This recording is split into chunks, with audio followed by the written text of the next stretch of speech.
It takes a full year's planning on the part of the Ulster Automobile Club and clerk of the course Malcolm Neal, plus 1,500 marshals, timekeepers and officials in order to organise the Benson and Hedges Circuit of Ireland International Rally. The printing and that is not very good, so you can give that one to your service crew. 120 crews checked through scrutiny at Kennedy's garage, Ballymena, on Thursday. 1/3 of them were from abroad.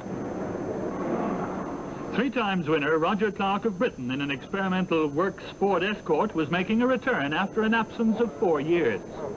There were crews from Norway, Sweden, West Germany and France there to offer a challenge to those from Britain and Ireland.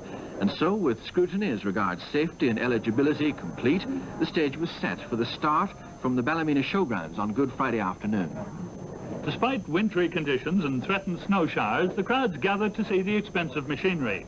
The Stratos for Cathal Curley and Austin Fraser was the centre of attraction. The car's going fine, perfect, but the weather conditions are absolutely atrocious. Don't suit either myself or the car. And we're just going to take it very, very handy for no other reason than the fact that we're driving to Timor, and we have been instructed to take it easy. At 1 o'clock, with weather predictions anything but encouraging, the 1974 winner, Cathal Curley, slid the Lancia off the start ramp. He was to lead the multicoloured cavalcade to the first of the 61 special stages at Orra Lodge, 20 miles away. Corkman Billy Coleman would be snapping at his heels. I'm very nervous. We gather there's a lot of snow up on the hills, and these cars are really not suited at all to those conditions because we have semi-racing engines which rely for power on the top end of the rev scale, whereas what you need for that sort of condition is a car with a lot of torque. In other words, a runaround car, really, you know.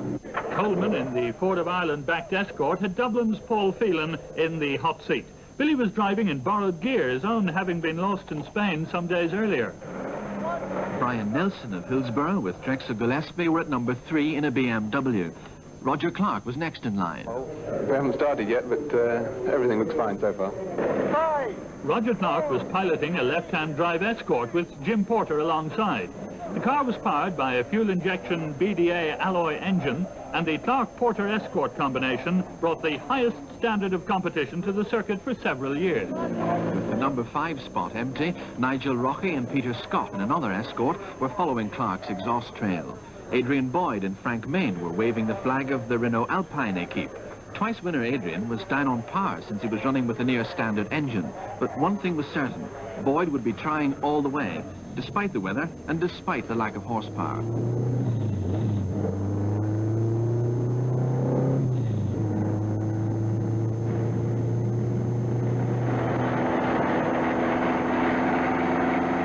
So off they went to tackle the first test at Orra Lodge deep in the Antrim Glens.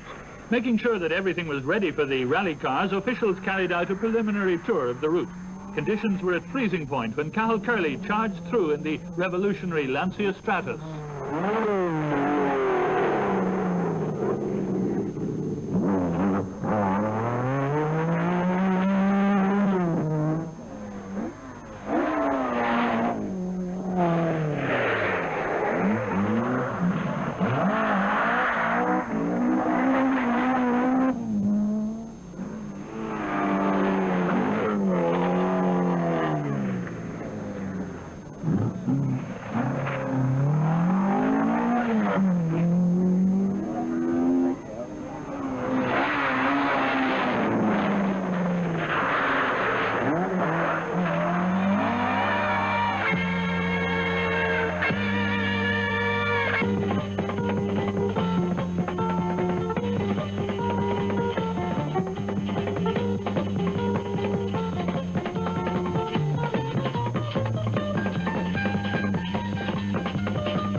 Clark were joint fastest, well above the 60 miles an hour average.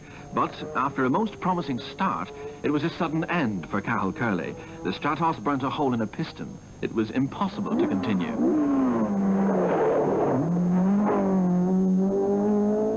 Billy Coleman, complaining of being improperly tired, was in 11th place and 90 seconds off the pace. Brian Nelson had a similar problem and was as far back as 15th.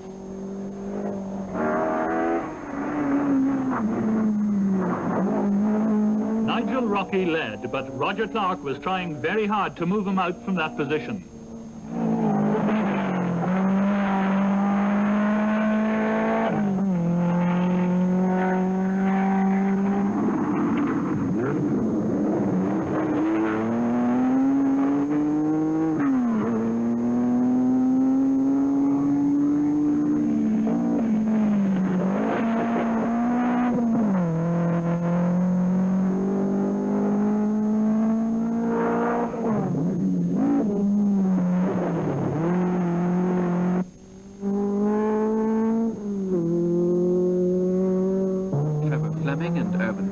The Moira crew in their British Leyland Mini came to an abrupt halt at Glendon. No one injured, but a badly bent motor car.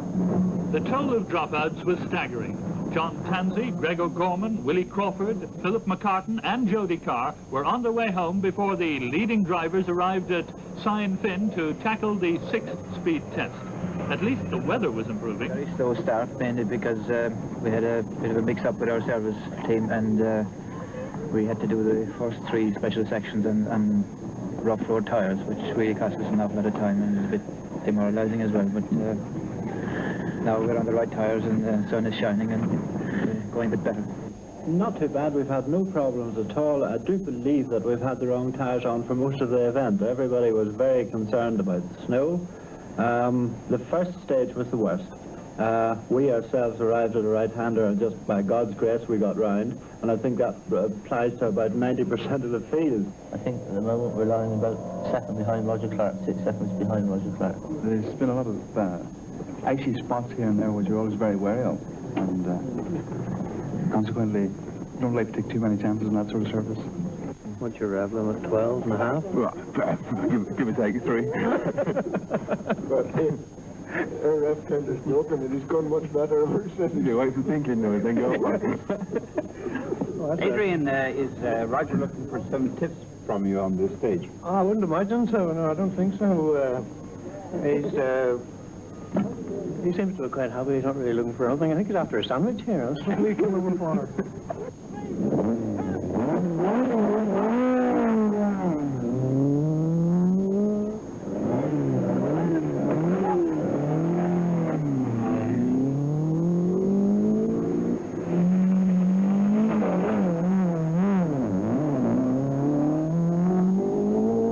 When I woke this morning and saw snow on the ground, I was really tempted to pull the covers over my head and go back to sleep.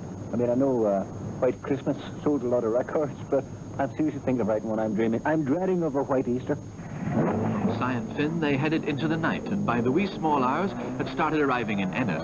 Roger Clark went out while in the lead at Loch Nalib. Colin Mulkin's Avenger stopped some miles further on. Newry's Sean Campbell retired his Escort with a shattered differential. Several of the Scandinavians were listed as missing, presumed expired. Good, Mike. The first, 18 hours of the Circuit of Ireland. What has it been like?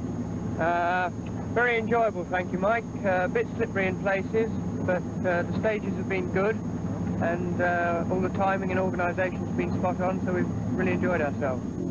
That enjoyment was also tiring. Some just opted out. Others were wide awake to their problem. It's down to 2 cylinders, and I think we're at the back end. The valves are burnt out. We're losing half a minute a stage on the top times. At the rate of dropouts, anything can happen. I mean, we can join the dropouts, but I think Billy will have to strike trouble before we're going to push him aside.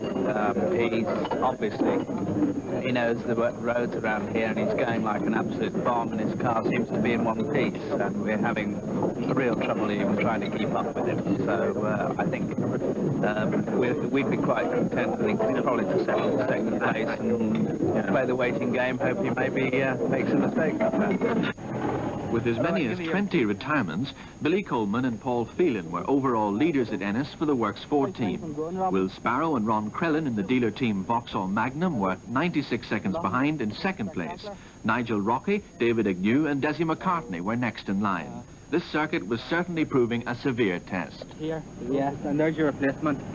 Have you another yellow one? You have a new yellow one, haven't you? Yeah, in the back. Right, though. You can go on and...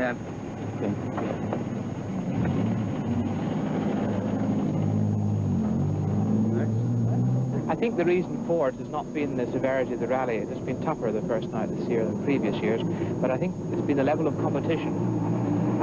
I noticed there very early on yesterday afternoon that many of the drivers who would normally sort of be quite ready to have a chat and smile at the end of special stage were looking very grim, getting on with the job, and trying very, very hard. And I think the high fallout rate has been a result of this.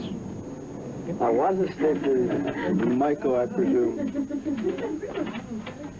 Go marry him. No way. No way. The pace was also affecting the working press, but the drivers, even before daybreak, were back in action at Cratloe Hill outside Limerick.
Yes, we went just 1 mile down the road.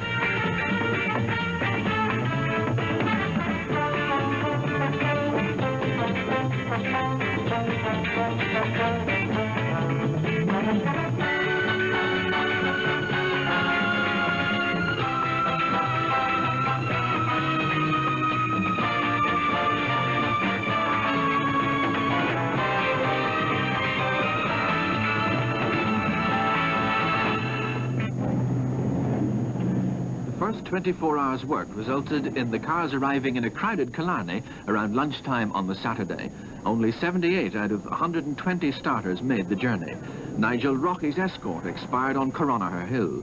Brian Nelson and his BMW made a farewell flip on Sugar Hill, and Corkmen Gerald Buckley and Michael O'Connell retired their Escorts before they reached Killarney.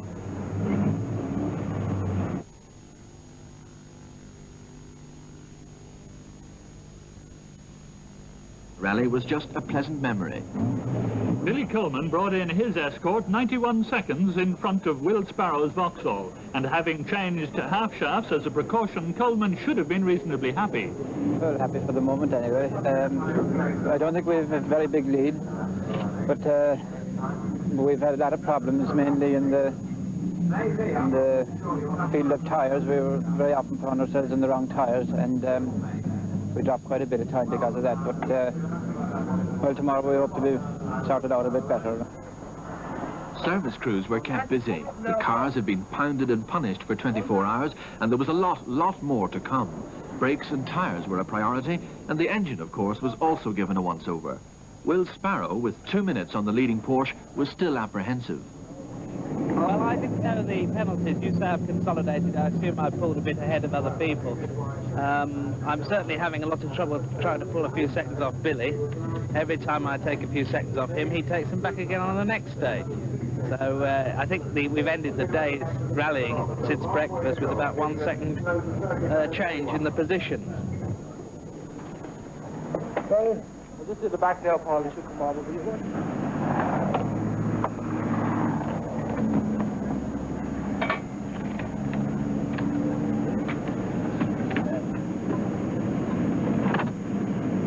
Behind the tail, I think a wee bit too much. I think it's oversteering a lot. We're putting bigger tires in tomorrow, and I hope that that'll help the problem. Perhaps the best drive to date was that of Englishman Russell Brooks in his Group 1 Escort RS. He and co-driver Brown were 8th overall despite problems. Say that again, yes. We've had 1 or 2 problems with the car. I even had the gear stick come away in my hand earlier. But we managed to get it back in and continue. Yeah. So the leading 12 at Killarney with the Sunday run and even more still to come, where Billy Coleman, Will Sparrow, Brian Evans, David Agnew, Desi McCartney, George Hill of England in a dealer team Vauxhall Magnum, Noel Smith of Dublin in a 2.7-litre Porsche, Russell Brooks, Adrian Boyd, Harold Morley, another visiting Porsche, Robin Eyre Monsell from Belfast in a Chrysler Avenger, Joe Pat O'Kane of Castle Dawson in yet another Porsche. 400 of the total of 1,350 miles was complete.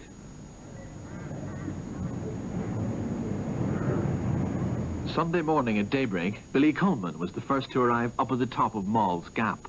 It was the first of 12 difficult stages for the Sunday run, and road conditions were slippery. Could Coleman get away from Will Sparrow?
Following those 12 stages, there were several changes on the leaderboard. The Porsches of David Agnew and Noel Smith made spectacular exits.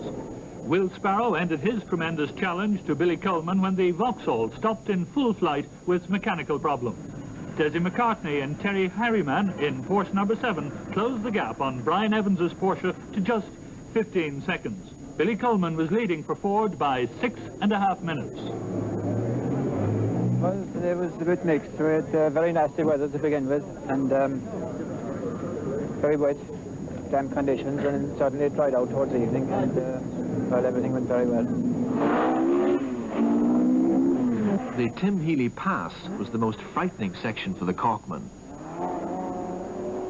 Yeah, well, actually there was the road had just been surfaced there, and I think that was the problem. There were some loose chips, and you know, on these racing tires, any little bit of grit at all on the road, and well, you can be all over the place quite easily.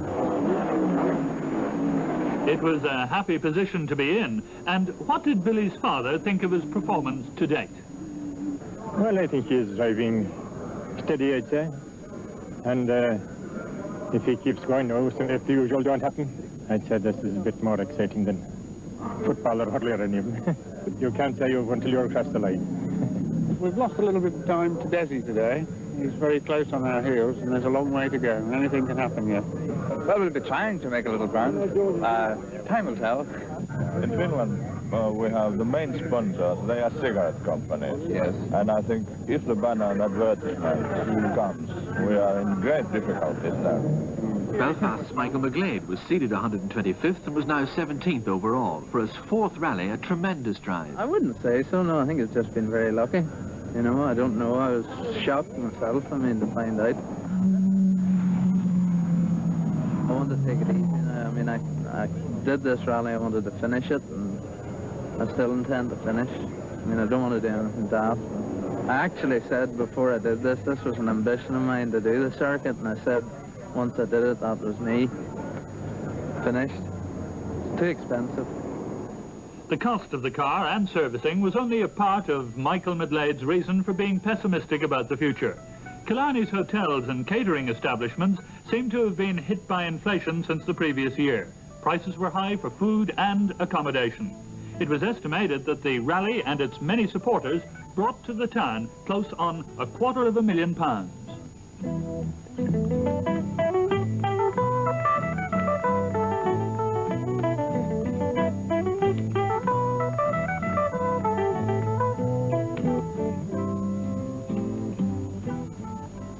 The circuit action restarted on Monday afternoon with a 15-mile stage, only a stone's throw away from Billy Coleman's hometown, Mill Street.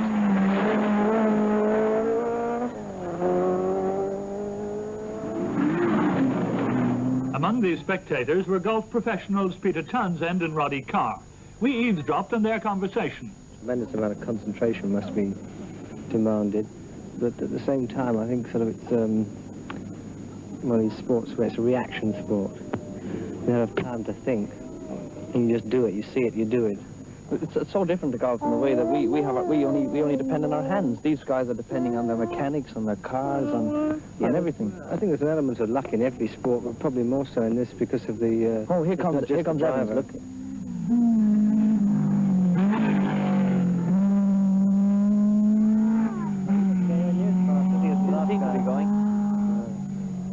Tremendous hum off those engines, isn't it? When you think that we often, in golf, it takes a long time for us to kind of get charged up, and you have to be near the end of a tournament or something like that. And in this sport, the minute you get behind the wheel, you become a kind of a demon, I think, don't you?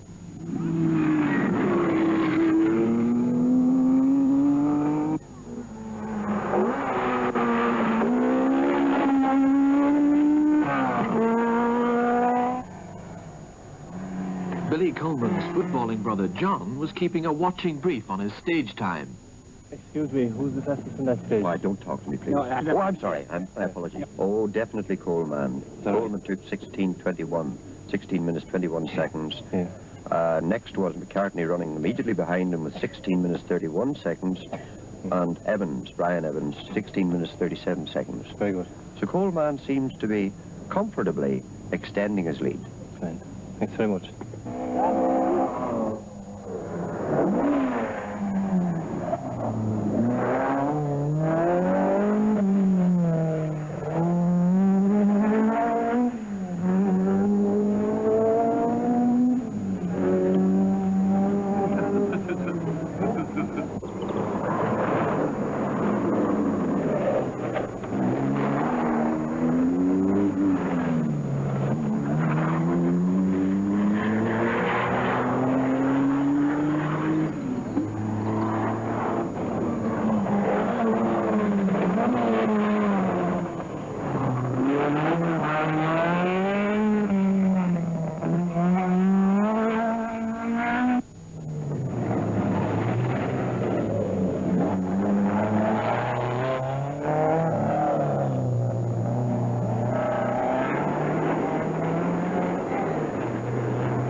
changes on the leaderboard as the crews made their way into County Tipperary.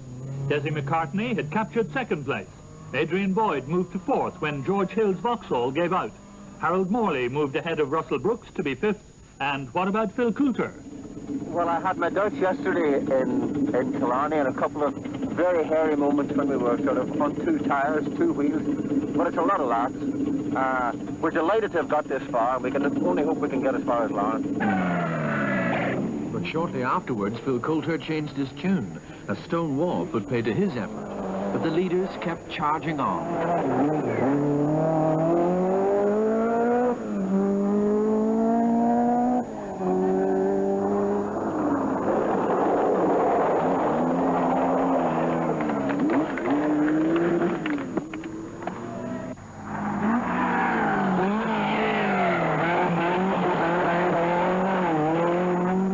Number 12, Brian Evans, with Englishman Roger Jones at the controls, was losing valuable time because of a broken clutch cable.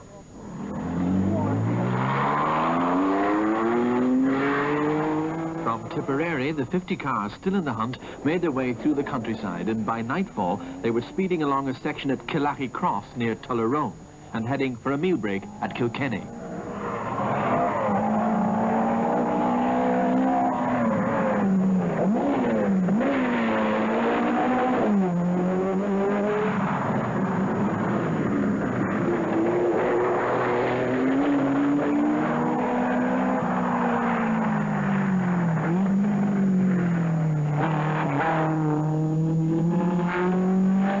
Billy Coleman maintained a 7-minute lead on Desi McCartney.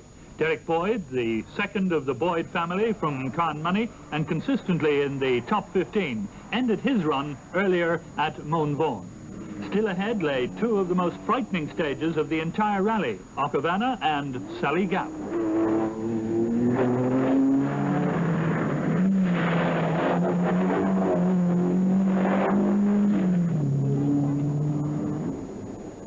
Sally Gap, a 29-miler, was an endurance test. Right on schedule, Billy Coleman was the first to arrive at the end. Billy, what did you think of that stage? Hectic. Hectic? What time had you got on it? Looks like 28.5 minutes. 28.5 minutes. You're just a minute and a half over bogey. That's a terrific time. Yeah, well, let's see what the others got before we say that. Okay. No, there was a lot of water on the road which had turned into ice, and so it was a bit dicey over some of the bends. Apart from that, nothing, but it just went on and on and on. I think anybody who got to the end of this stage deserves a medal.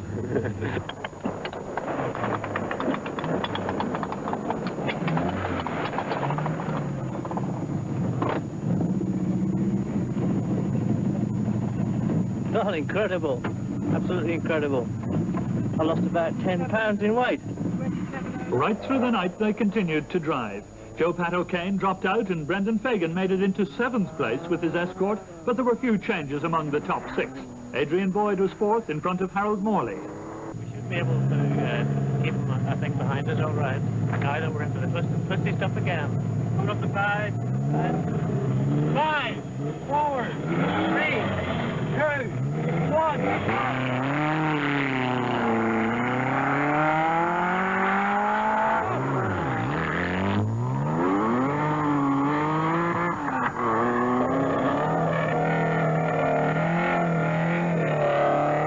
Second last test consisted of a short slalom course at Nuts Corner. 7,000 spectators came to watch the action. This car is the sole survivor of the Boardworks team, and Billy Coleman has been more or less nursing it now for the last day of this rally. And as I say, rumours fly in this business, but there is a rumour that the car has not been going too well recently. We have a digital clock here on the screen which will be timing for us. This is purely for interest, not the official time on the rally. But Billy Coleman there, no doubt, will be hearing all sorts of little gremlins in his motor car at the moment. This is the time when you're desperately tired and you desperately just want to get to Larne and get it all over with. And when he does get there, and if he maintains his advantage, He's off, very slowly off the line, not taking any stress in this motor car. Just prepared to nurse it around the second last stage of this famous rally. Over a little bit of rough there now. Up over the bridge, and the car should jump slightly, throwing it in to the left-hander, and then a long, never-ending right-hander, which tightens up rather nastily out at the back. Billy Coleman, of course, leapt into prominence a few years ago in the Circuit of Ireland when, completely unknown almost, this driver from Mill Street, Cork, just suddenly appeared amongst the leaders after the Killarney run. Since then, he's gone from strength to strength. And as I say, he won the RAC Championship last year. He's also won the opening round of the RAC Championship this year. And now, if he wins today in Lawn, this will be his first international rally success. And who better to deserve it? Just going across the thing, 56.3 we got it there. And there's number 2, Desi McCartney from Lawn. Desi McCartney in the Porsche Carrera, who really has to go, and just look at the difference. This is the man who's so much in the hunt at the moment. And Brian Evans right behind him have been battling out the last stages of the circuit throughout all of last night and right to the very bitter end in Lawn. Desi McCartney just tiptoeing round into lots of opposite lock there as he comes into the little S's, and this should be spectacular to watch. The Porsche Carreras, those very expensive and beautiful rally cars, about 8,000 or 9,000 pounds worth of motor car that is. And the car that since it came out has won all the Circuit of Ireland rallies, and this is the first year, in fact, in 3 years that it has been beaten. He's really going. Much quicker than Coleman, not surprising. 52.9 on the clock. So, Terry Harriman sitting in the passenger seat. Terry Harriman and Adrian Boyd getting off the line with a huge, great slide in the little Renault Alpine. Adrian having a tremendous at the moment. He's in 4th place. He has only got a near standard Renault engine in this motor car, but he's driven it brilliantly throughout the rally. And the rewards are a 4th place, but he has really got to go too, because Harold Morley in the Porsche is right on his tail, flobbling the tires there and getting it oh so sideways. Really spectacular little plastic French motor car this. And who knows if Adrian can manage to get it, and he's spun! Adrian has spun, and this is critical. This is really critical to the overall rally position, because on the last time that we had results, Morley was only about 30 seconds behind him. Still very fast, 57.3. A fabulous time that, despite a spin. And so into Lawn on the Tuesday morning rolled Billy Coleman and Paul Phelan in the Ford Escort. Desi McCartney and Terry Harriman were next in their Porsche, ahead of Brian Evans and Adrian Boyd. How did the first works drive go for the RAC champion? Well, it's been a mixture of everything. We got off to a very slow start, and things didn't look at all good as we headed into the first night and Friday night. But we found ourselves somewhere around 6th place, and suddenly came daylight on Saturday, and things started to go a bit better. And by Sunday morning, we found ourselves in the lead, and we've been lucky enough to hold it ever since. The margin at the end was closed to 4 minutes and 28 seconds. Had there been problems for the Mill Street farmer? We had reports that you were having clutch trouble, and it sounded a bit sick as you came over the line. Oh, that's perfectly normal sound that comes out of the clutch of that car. If that noise stops, you're in trouble. I was very pleased to get round to the circuit and finish it, because prior to the start of it, we've done a lot of work, and we started the rally very tired, and with the result during the whole rally, we were sort of very inconsistent. If you noticed in our times, we were up and down and up and down. It's a fantastic event. The organisation's superb. They have some of the best roads in the world for this type of rally. I can see, you know, Malcolm Neal has obviously built up a lot of experience over the years that he's been doing this, and this has been really a tremendous event, and even in comparison to any event that I've ever done anywhere, the organisation here has been top class. One thing which I feel is worth saying from a co-driver's point of view I've never been on any international rally, either in Ireland or elsewhere, where the timekeeping has been so perfect. Throughout the entire rally, there was never a discrepancy from the timekeepers. And this is just something that co-drivers are perpetually fighting to get their times agreed. A memorable circuit indeed, particularly for a bubbling Billy Coleman.